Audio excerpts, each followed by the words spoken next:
We're asking what matters most. I want you to think about that as we get into the deep dive of Judy Garland. A lot of people know Judy Garland as Dorothy from The Wizard of Oz. But there may be a lot of things that you don't know about Judy Garland that I think you should. Judy Garland was probably one of the earlier cases of abuse in Hollywood. And although many saw her as young Dorothy on the screen, she was a little bit older and she was made to look younger. And there were different ways that Hollywood execs and her mother did that. The way that they went about doing that is what I would refer to as child abuse. No way this would not be child abuse today. What happens to young people when they go into Hollywood? What happens to the kids when they get into the studios, when they're around these executives? You see, it was this gentleman here, Louis Mayer. Louis Mayer was the one who basically, I guess, discovered Judy Garland. Louis Mayer was a part of the abuse, king of MGM Studios. He was who her mother trusted her child to be with. Not just her career, but also her well-being. It is a typical tale that you will see with many children in Hollywood. And I'm talking about Judy Garland. We're doing this deep dive because I want to prove a point. There have been a number of series that have been released over the couple of years. More recently, the Nickelodeon documentary series, where you're hearing these stories now about these kids and how they were abused within the industry. But we're taking it back to Judy Garland just to show you how far back this goes. It's not new, and it's been a problem in Hollywood for quite some time. But it started with her mother. She had a stage mom. Let's get into the humble beginnings of Judy Garland, and you'll see how things continue to get worse. Minnesota. Her mother didn't want a third child and tried to abort her. Her father had a wayward eye for young men. He was told, in a polite way, I think, that they had to leave town. The family moved west to Lancaster, California.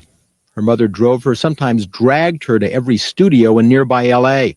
In a 1967 interview with Barbara Walters, not even this great actress could disguise the anger she still felt toward her mother. Did you have a stage mother, as we have heard about the stage mothers? One that wouldn't quit. A mean one.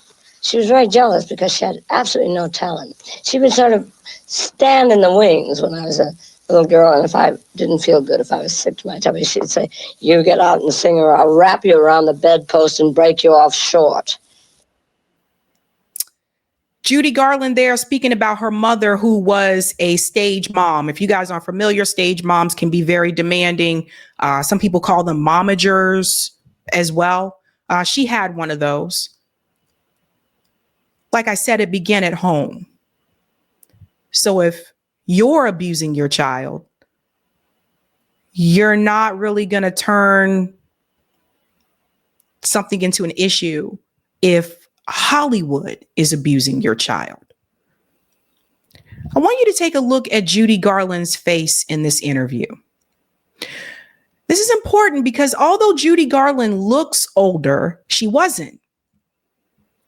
And I'll get into that. I'll get into why Judy Garland, as she got older, she looked older than she actually was. So I'd go out and sing. Something she didn't tell Barbara. Gerald Clark learned from a childhood friend that young Judy always suspected her mother traded sex for favors with producers and studio execs. September 1935, Judy signed with MGM, the biggest. That was Louis Mayer right there that we just went by. So her mother was trading sex for a you see where we're going with this, right? Richest, most star-studded studio in Hollywood. Judy was everybody's favorite girl next door, but the studio's other starlets had an almost patented long-legged MGM look. She didn't fit into the mold. So now imagine being told that out loud when you're 13, 12 years old. Which is a terrible age to be anyway. Absolutely. And you're told you look funny, this, you're a hunchback, your nose isn't right, this, that. What's that going to do to your confidence? Louis B. Mayer, who was just a bit more uncompromising in the way he ran MGM than Mussolini was in the way he ran Italy, did call Judy my little hunchback. And we'll pause it there because that's music and that'll be copyright. So we're just going to go to the next part here. So you had a man here, Louis Mayer, who was calling her my little hunchback. Judy Garland's mom had no problem with this. Judy Garland's mom had no problem with this man belittling her daughter. People have to remember that Judy Garland was a kid. A kid. I want you to hear about something else that she revealed. He'd say, "This girl is great, and the reason is that she sings from the heart." And with that, he'd always find my left breast with his hand. I often thought I was lucky that I didn't sing with another part of my anatomy. She is referring to Louis Mayer. Louis Mayer was fondling a child.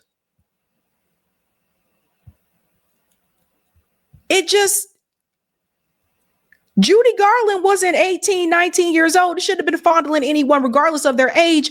She was a child.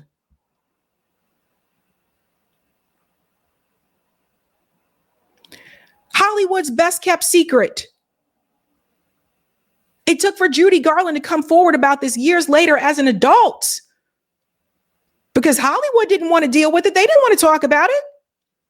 You have to understand this man, Judy Garland, was indebted to him. She was basically a slave to MGM and she was a kid. So when she had a contract, it's not like she knew exactly what all of these things meant in the contract. Again, she was a child. Her mom handed her over to this man. He was supposed to look out for her.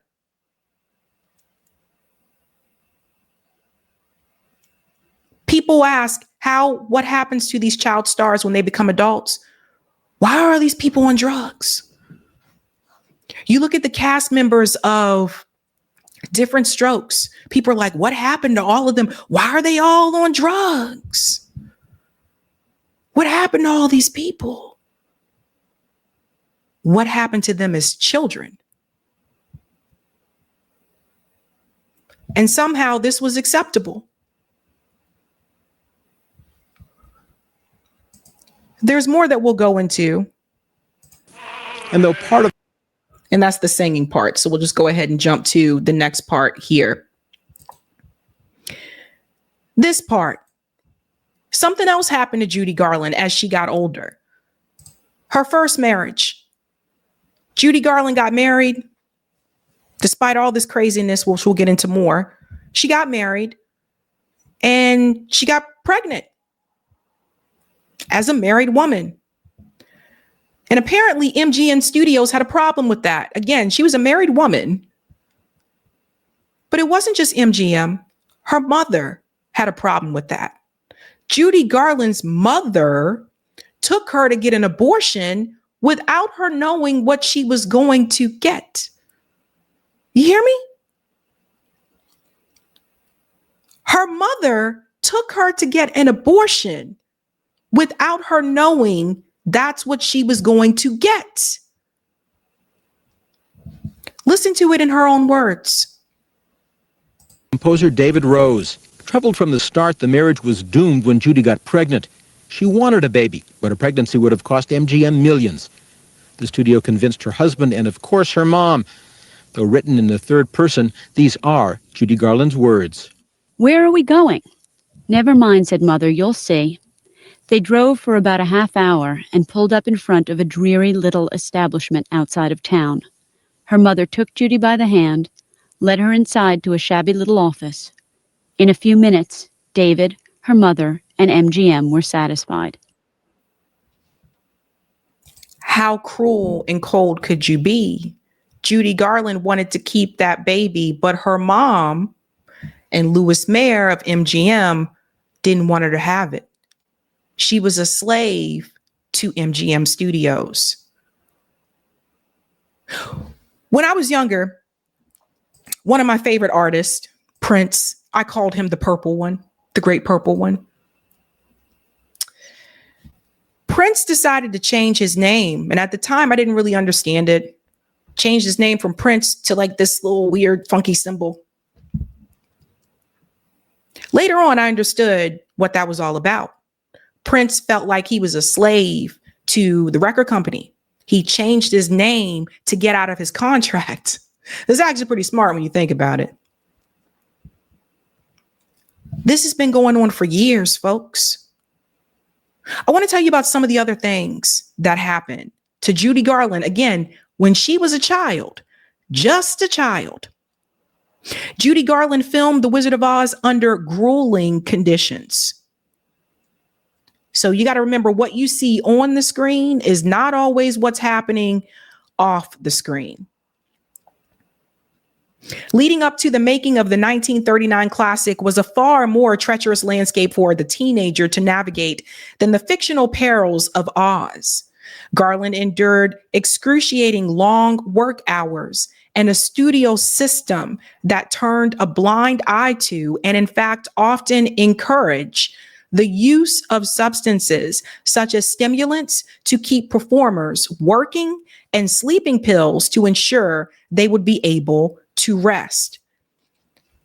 They gave a child drugs. They gave her speed and they gave her downers. I'm not sure how child labor laws were back then. I don't even know if we really had them the way that we do today. And even that's questionable sometimes. But Judy Garland was working sometimes 14, 15, 16 hours a day as a kid per her contract. Hardly getting any sleep. This is something that went on to follow Judy Garland into adulthood and what would ultimately lead to her timely demise at the age of 47. It goes on to say, by the time the 17-year-old Garland finished filming Oz, she was already addicted to barbiturates and amphetamines.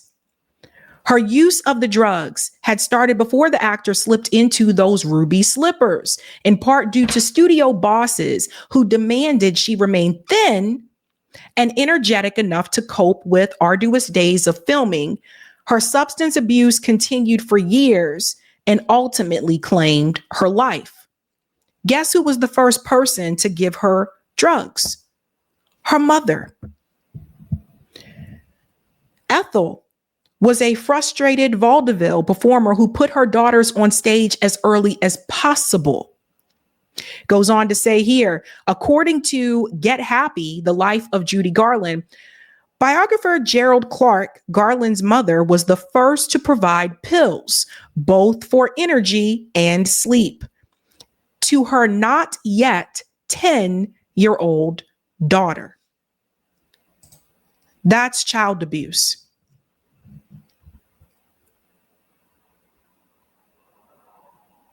It started at home.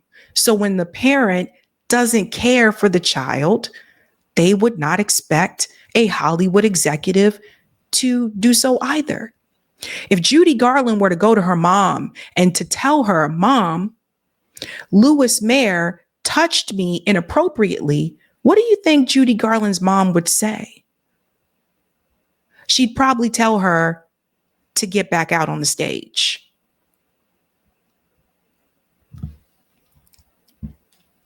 Moving on. Studio execs called her fat little pig with pigtails. When she was signed to MGM as a teenager, Garland appeared in more than 24 films for the studio with co-star Mickey Rooney. Under contract, she was constantly scrutinized by studio bosses, particularly in reference to her weight. Garland appeared in her first movie in 1936 at the age of 14. It was a musical comedy about football coaches called Pigskin Parade. Goes on to say here, they went on to refer to her as a fat little pig with pigtails, placed on what would be the first of many diets. Garland's food intake was severely restricted and monitored closely. To maintain her weight, Mayer insisted she consume only chicken soup, black coffee, cigarettes, along with pills to reduce her appetite. Again, that's child abuse. Looking at that diet, I would say it's fair to assume that Judy Garland was malnourished. No vegetables. Why are you giving kids cigarettes? The coffee, also stimulants. I can imagine Judy Garland's mind was probably a nervous wreck. Imagine being hopped up on stimulants all day and the nicotine from the cigarettes, and then trying to go to sleep for the few hours that they give you, and then you have to get back up and start it all over again. She was a slave to MGM. It goes on to say here, most of her teen and adult life, she had been on either Benzendrin or a diet or both. Garland's third husband, Sid Luft, wrote in his memoir, Judy and I, My Life with Judy Garland. Unlike other actresses, she could not successfully camouflage extra weight, especially because she was dancing and singing in revealing costumes. Just 4 feet 11 inches, she could be underweight and still appear heavy or out of proportion on screen. Garland said taking pills was a way of life, known as pep pills in the industry. Garland wasn't alone in being forced to take drugs. Rooney, her co-star in other films as Babes in Arms, Love Finds Andy Hardy, and Strike Up the Band, was also forced to consume them. Both Garland and Rooney were stretched to the limit for the studio, and neither spoke of what they endured until years later. Listen to this part. They had us working days and nights on end. They'd give us pills to keep us on our feet after we were exhausted. Then they'd take us to the studio hospital and knock us out with sleeping pills. Mickey sprawled out on one bed and me on another, Judy Garland told biographer Paul Donnelly.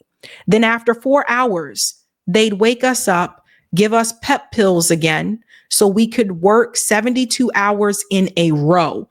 Let me highlight this here. 72 hours in a row. Half the time we were hanging from the ceiling, but it was a way of life for us.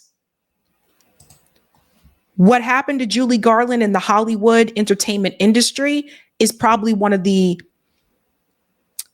worst cases for child exploitation.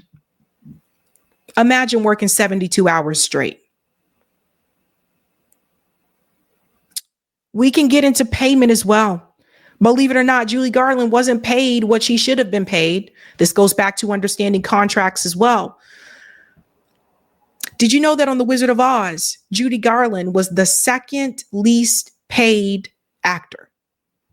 The least? Toto, the dog. So even though she made all of that, those movies made so much money. The Wizard of Oz made a lot of money. Dorothy, Judy didn't. It was exploitation at its finest, using these kids the way that they did. We get into walking advertisement for sleeping pills. The actor said she was a walking advertisement for sleeping pills. Again, on screen, we couldn't tell this.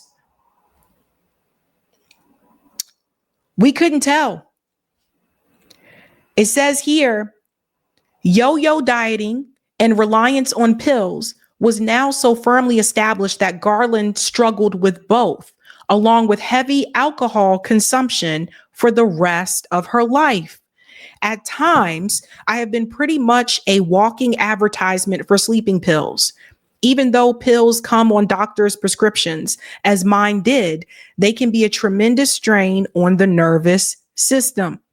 Substance abuse was an issue she fought for the remainder of her life until she died of an accidental overdose in 1969 at the age of 47. Judy Garland was only 47 years old when she died. Those types of drugs being put into your system every day, and especially at such a young age, that is not an easy addiction to overcome. Your body, your nervous system becomes used to the stimulant. Then it becomes dependent on the downer to get you to go back to sleep. A child was abused and the entire entertainment industry looked the other way. Now, why is that important and relevant today? When you look at the documentary that was released recently about Nickelodeon, how do you think that some of those producers were able to get away with what they did to the actors on Nickelodeon? How do you think they were able to get away with what they did to some of those kids? It's an age-old secret in the business. Years ago, some actors tried to come forward about this and tell people that what was happening to kids in the entertainment industry. One of them was Corey Feldman. He was heavily ridiculed and blackballed after he came forward to tell people what happened to him and his friend, Corey Haim. Then years later, more people come forward. And now people have more concerns. Has anybody apologized to Corey Feldman?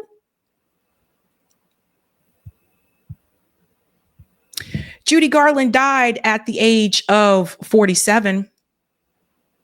I want to show you what she looked like later on. You will also see in this image here, Judy Garland looks older than she actually is. That's what happens when you constantly have drug and substance abuse. You look older. Here she's talking about how she may have been used by the entertainment industry. Here she's talking about how she doesn't think she was given her rightful pay. Listen to this. I know you are. Did you learn anything as a child star yourself in treating your children? Everybody says you were a victim of a stage mother and driving, and you got to be a success, and that's the most important thing in the world in show business.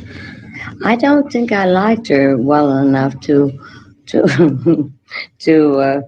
learn anything. I was just scared of her, and I don't really know whether I subconsciously raised my children the exact opposite. Mm-hmm. I don't think I did. We just have an awful lot of fun, and they're full of sunshine, you know. You notice that during this interview here, compare it to the one that I showed you earlier. Notice that her speech is a little hazy, maybe in some instances a little bit slurred. Let's continue. Have you been victimized, Judy, with all the money you've earned? Oh, indeed. Disappeared and so forth? Yes. Ever figure out, Judy, how you've been responsible for concert tours?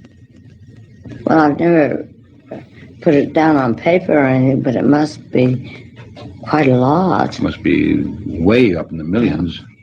But I hope a little bit of that siphoned off, Judy. No? No. Do we have to have a tag day? What does that mean? A tag day to raise funds for Judy Garland? Yeah, maybe it's a good idea with a tambourine or something. Let's pause a moment. He asked her, do we need to have a fundraiser for her? This is someone who was very popular, very famous, but was broke. Broke, used, abused. since she was a child. When Judy Garland, I believe, was at this stage in her life, she went to London to get work because she wasn't getting work in the United States anymore. The industry will chew you up and spit you back out.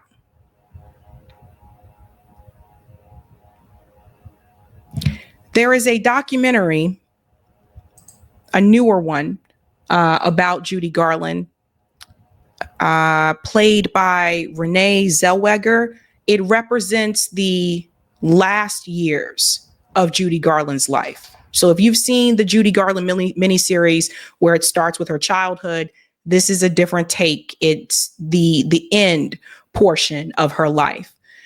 And what was interesting about that particular documentary is that when I looked at, did Liza Minnelli support this? I was just curious to see. It turns out that Liza Minnelli did not support it. Liza Minnelli was Judy Garland's daughter. Liza Minnelli wished Renee Zellweger good luck, but she didn't support this documentary about her mom. Something to think about.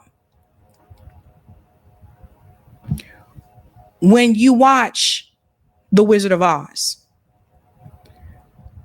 you need to know that Judy Garland was starved for that role. You need to know that oftentimes they prevented her from eating, not just gave her a strict diet, but took food away from her. On her birthday, she took a photo in front of birthday cake that they wouldn't allow her to eat. You need to know that when she put on that Dorothy costume, they actually bound her body, like they tried to tape down her boobs to make her appear to be younger than she was. Now, I don't know about the other women, but I'm not, I ain't trying to tape the tatas, okay? I think we all know that's not going to be comfortable. But a lot went into this. And I think oftentimes when we watch movies and we see these shows, we don't know what went into making that movie.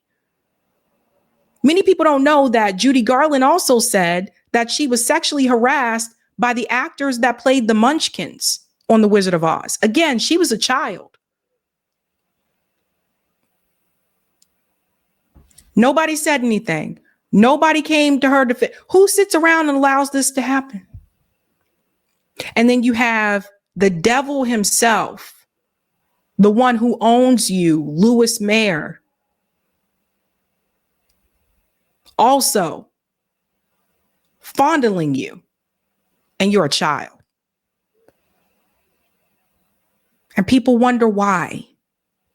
They wonder why Judy Garland ended up the way that she did at the end of her life.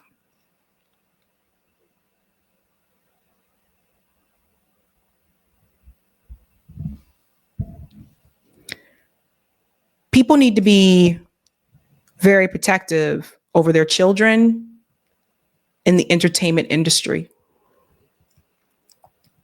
It sounds like Judy Garland's mom was not. But this has been going on for a long time. Hey guys, this was a Sabby clip. If you like what you saw, hit that like button and subscribe.